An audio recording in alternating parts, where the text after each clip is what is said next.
phố về đêm sương trời thắm lên tóc em, có điều chi còn lạnh hơn khiến lệ vừa rơi nơi khóe mắt. Tiếng cười nói con đường vẫn chưa thừa người, nỗi buồn em còn ngổn ngang trong lòng. Khi anh đi trong em còn ngỡ như cơn mơ, rồi cố đánh thức mà mọi thứ không thay đổi.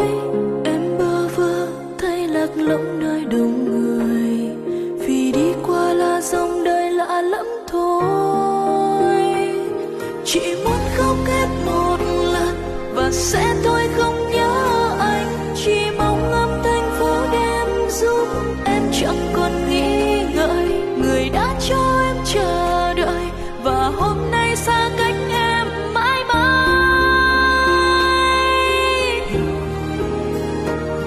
Hạnh phúc đã ngỡ nhạt nhòa vì tay buông tay dã dàng, mây gió mang yêu với thương đến nơi chẳng còn đôi mình. Hẹn ước đến cuối cuộc đời mà nơi em đi lẻ loi, thiếu bờ vai vắng người em đã yêu.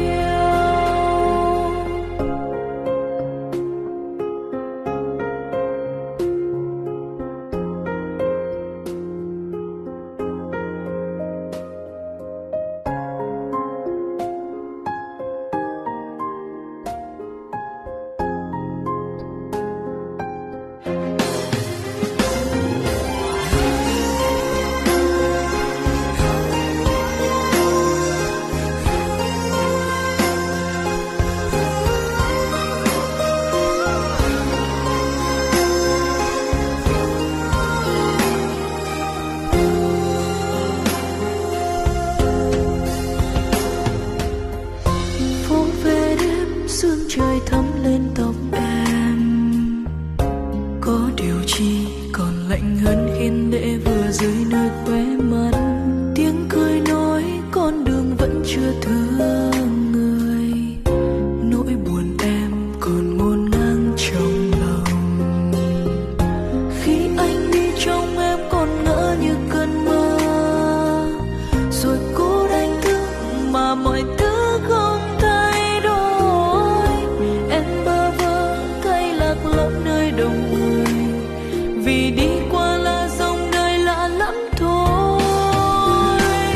Chỉ muốn khóc hết một lần và sẽ thôi không nhớ anh, chỉ mong âm thanh phố đêm giúp em chẳng còn nghĩ ngợi. Người đã cho em chờ đợi và hôm nay xa cách em mãi mãi.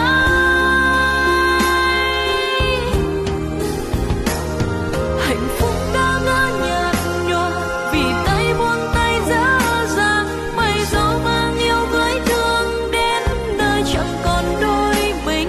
Hẹn ước đến cuối cuộc đời mà nay em đi lẻ loi, siêu bờ vai vắng người em đã yêu. Chỉ muốn khóc hết một lần và sẽ thôi không nhớ em, chỉ mong âm thanh của đêm giúp anh chẳng còn nghĩ ngợi.